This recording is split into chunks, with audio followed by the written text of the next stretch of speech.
ಓದಿನಲ್ಲೂ ಈಕೆ ಟಾಪರ್, ಲಂಚದಲ್ಲೂ ಈಕೆ ಟಾಪರ್. ವಿಶೇಷ ಕಾರ್ಯಕ್ರಮಕ್ಕೆ ಸ್ವಾಗತ. ನಾನು ಮಹಾಂತೇಶ್ ಹಿರೇಮಠ. ನಮ್ಮ ದೇಶದ ಕೆಲವೊಂದಿಷ್ಟು ಸಮಸ್ಯೆಗಳಲ್ಲಿ ಭ್ರಷ್ಟಾಚಾರ ಕೂಡ ಬಹಳಷ್ಟು ದೊಡ್ಡ ಸಮಸ್ಯೆಯಾಗಿ ಕಾಡ್ತಾ ಇದೆ. ಈ ಭ್ರಷ್ಟಾಚಾರದ ಸಮಸ್ಯೆ ಇಂದು ನಿನ್ನೆಯದಲ್ಲ, ಬಹಳಷ್ಟು ವರ್ಷಗಳಿಂದ ಇದುವೇ ಬಂದಿದೆ. ಟೆಕ್ನಾಲಜಿ, ಮೀಡಿಯಾಗಳು ಇಷ್ಟೊಂದು ಫಾಸ್ಟ್ ಇರುವಂತಹ ದಿನಗಳಲ್ಲೂ ಕೂಡ ಲಂಚ ಬಾಕರನ್ನ ಮಟ್ಟ ಹಾಕೋದಕ್ಕೆ ಆಗ್ತಾ ಇಲ್ಲ. ಇಲ್ಲಿ ಓರ್ವಳು ಪ್ರತಿಭಾವಂತ ವಿದ್ಯಾರ್ಥಿನಿಯಾಗಿ ಓದಿನಲ್ಲೂ ಕೂಡ ಟಾಪರ್ ಆಗಿ ರಾಜ್ಯಕ್ಕೆ ಪ್ರಥಮ ಸ್ಥಾನವನ್ನ ಪಡೆದು ದೊಡ್ಡ ಅಧಿಕಾರಿ ಆದಂತವಳು ಕೂಡ ಇದೀಗ ಲಂಚದ ಕೂಪಕ್ಕೆ ಬಲಿಯಾಗಿದ್ದಾಳೆ. ಅಂತವಳ ಬಗ್ಗೆ ನಾವು ಹೇಳ್ತೀವಿ, ಕೇಳಿ. ಈ ಚಿತ್ರದಲ್ಲಿ ಕಾಣ್ತಾ ಇರುವ ಚೆಲುವೆಯ ಹೆಸರು ಕಾಜಲ್ ಮೀನಾ ಅಂತ ಹೇಳಿ. ಇವಳು ರಾಜಸ್ಥಾನದ RAS ಎಕ್ಸಾಮ್ಗೆ ಕುಳಿತುಕೊಂಡು 2024ರಲ್ಲಿ ರಾಜ್ಯಕ್ಕೆ ಟಾಪರ್ ಆಗಿ ಹೊರಹೊಮ್ಮಿದ್ಳು.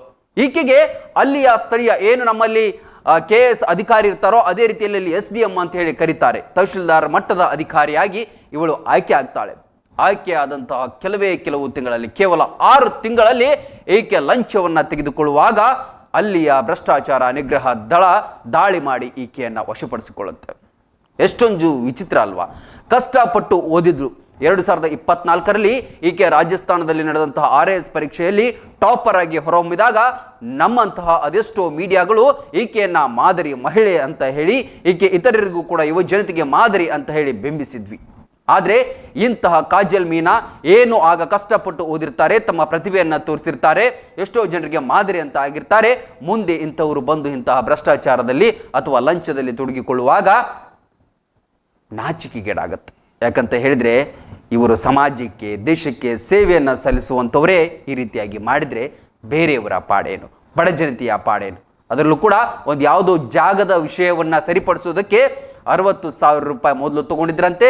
ಆ ನಂತರ 4 ಲಕ್ಷ ರೂಪಾಯಿ ಈಕೆಯ ಕಚೇರಿಯಲ್ಲಿ ಕೂಡ ಪತ್ತೆಯಾಗಿದೆ. ರೆಡ್ ಹ್ಯಾಂಡ್ ಆಗಿಯೇ ಆ ಲಂಚವನ್ನು ತೆಗೆದುಕೊಳ್ಳುವಾಗಲೇ ಅಧಿಕಾರಿಗಳು ದಾಳಿಯನ್ನು ಮಾಡಿದ್ದಾರೆ. ಅಲ್ಲೇ ಕುಳಿತುಕೊಂಡಂಥ ಇವಳು ನೋಡ್ತಾ ಇದ್ಳು.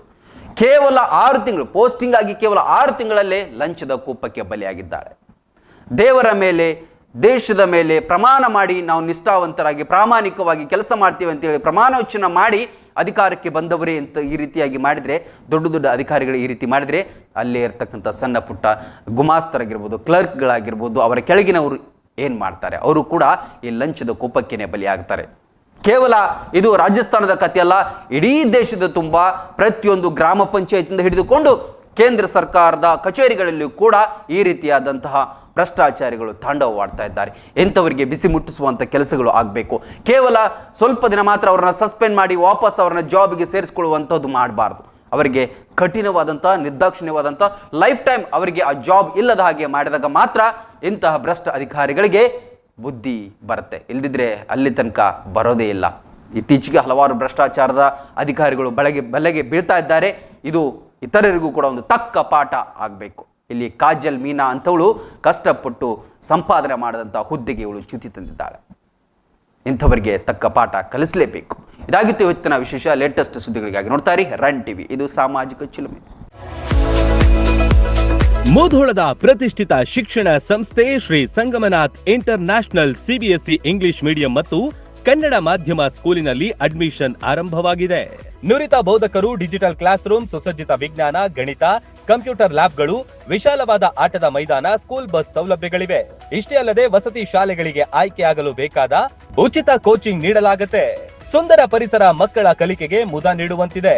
ನರ್ಸರಿಯಿಂದ 10ನೇ ತರಗತಿ ತನಕ ಒಂದೇ ಸೂರಿನಡಿ ಗುಣಮಟ್ಟದ ಶಿಕ್ಷಣ ಕಲಿಯುವ ಅವಕಾಶ ನಿಮ್ಮದಾಗಿಸಿ. ಸತತ 13 ವರ್ಷಗಳಿಂದ SSLCಯಲ್ಲಿ 100% ಫಲಿತಾಂಶ ಬಂದಿದೆ. ಕ್ರೀಡೆ ಹಾಗೂ ಸಾಂಸ್ಕೃತಿಕ ಕಲಿಕೆಗೂ ಹೆಚ್ಚಿನ ಒತ್ತು ಕೊಡುತ್ತೇವೆ. ನಿಮ್ಮ ಮಕ್ಕಳ ಉಜ್ವಲ ಭವಿಷ್ಯವೇ ನಮ್ಮ ಗುರಿ.